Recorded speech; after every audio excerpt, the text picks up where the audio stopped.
Hello students of class 7th।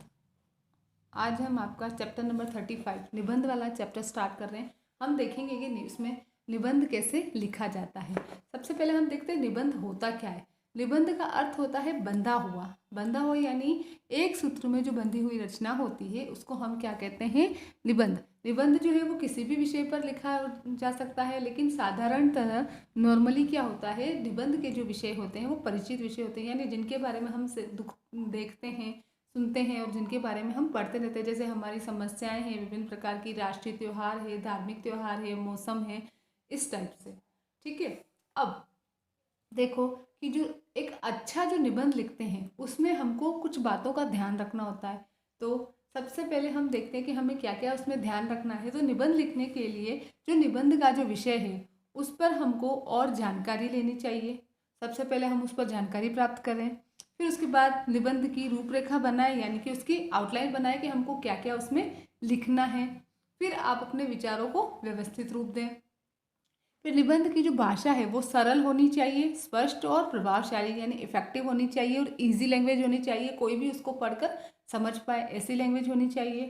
फिर हमको क्या करना है, हम निबंध में उस जो विषय हमको दिया गया है उससे संबंधित कविता की जो पंक्तियां हैं उनका उल्लेख हम चाहे तो स्टार्टिंग में, चाहे बीच में या लास्ट में, कहीं पर भी हम जहाँ पर हमको उचित लगता है वहाँ पर हम कोई कविता की पंक्तियों का प्रयोग भी कर सकते हैं। निबंध की शब्द सीमा होती है ना। निबंध की शब्द सीमा होती है। बताया जाता है कि आपको निबंध 250 शब्दों में लिखना है, 100 शब्दों में लिखना है, 150 शब्दों में लिखना है या 300 शब्दों में लिखना है।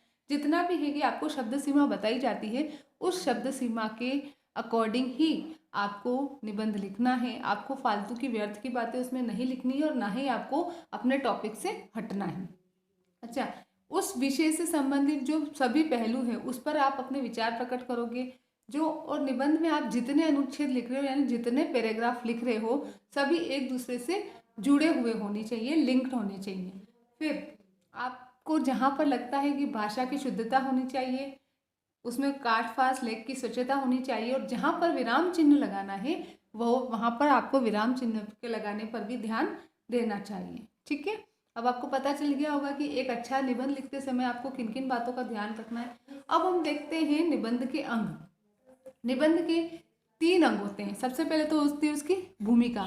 भूमिका ये निबंध के आरंभ में एक अनुच्छेद में, एक पैराग्राफ में लिखी जाती है। इसमें जो है, जो आपको टॉपिक दिया है, जो विषय दिया है उसका परिचय दिया जाता है ना, जो कि पाठक को निबंध पढ़ने के लिए प्रेरित कर सके, इसलिए इसकी जो भाषा है प्रभावशाली होनी बहुत ही ज़रूरी है।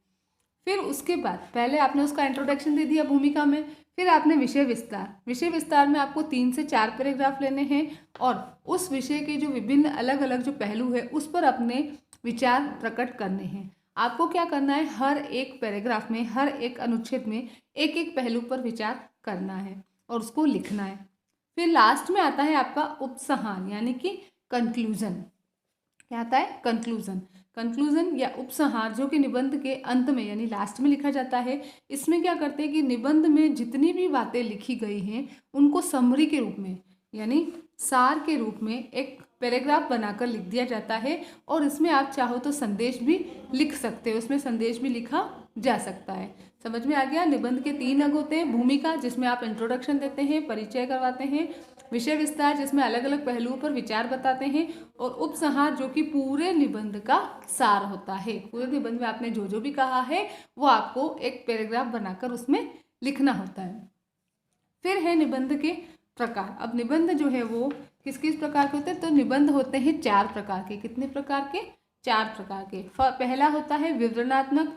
विवरणात्मक यानी कि कोई यात्रा है, कोई घटना है, कोई मैच है, कोई मेला, ऋतु या आपकी कोई घटना को कोई संस्मरण है, उन सभी का जो विवरण लिखा जाता है वो है आपका विवरणात्मक। सेकंड है वर्णनात्मक। वर्णनात्मक में कोई भी परिस्थिति हो गई, कोई व्यक्ति है, कोई वस्तु है, कोई स्थान है या कोई दृश्य है, उसको आधार बनाकर वर्णन किया जाता है। फिर है थर्ड विचारात्मक। विचारात्मक में क्या करते हैं, कोई भी समस्या आ गई, कोई स्थिति आ गई, कोई विचार आ गया या कोई घटना है तो उसके पक्ष और विपक्ष में यानी उसके पॉजिटिव फैक्ट्स और उसके नेगेटिव फैक्ट्स दोनों पर अपने विचार लिखे जाते हैं, तो वो विचारात्मक आ गया। देन लास्ट है 4th नंबर भावात्मक। भावात्मक में क्या होता है कि ऐसे निबंध में मन के जो भाव होते हैं, है ना, मन के भावों और ये सूक्तियों पर आधारित होते हैं। किस पर होते हैं? मन के भावों और सूक्तियों पर आधारित होते हैं। तो आगे के जो पेज हैं उन पर कुछ निबंध के नमूने दिए जा रहे हैं जो मैं आपको बता रही हूँ। ये ऋतुराज वसंत, ठीक है। उसके बाद और भी आपको आगे दे रखे हैं। तो आपको पता चल गया कि निबंध के 3 अंग हैं, तो आप भी निबंध लिखेंगे तो ऐसे 3 अंग होंगे आपके भी। उसके बाद 4 प्रकार के होते हैं निबंध: विवरणात्मक, वर्णनात्मक, विचारात्मक और भावात्मक, ठीक है। अब आपको क्या करना है, अपनी कॉपी में एक तो फर्स्ट वाला ऋतुराज वसंत, ये वाला निबंध आपको क्या करना है, अपनी कॉपी में लिखना है, ठीक है। उसके बाद एक तो ऋतुराज वसंत और दूसरा जो है आपका है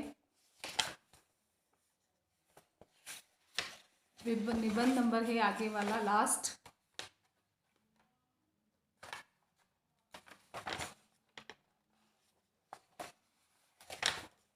समय का सदुपयोग।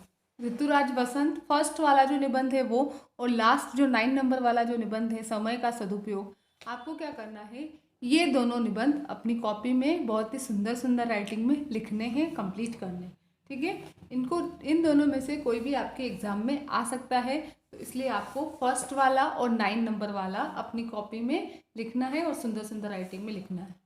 इसी के साथ ये निबंध वाला चैप्टर ओवर होता है। Thank you, have a nice.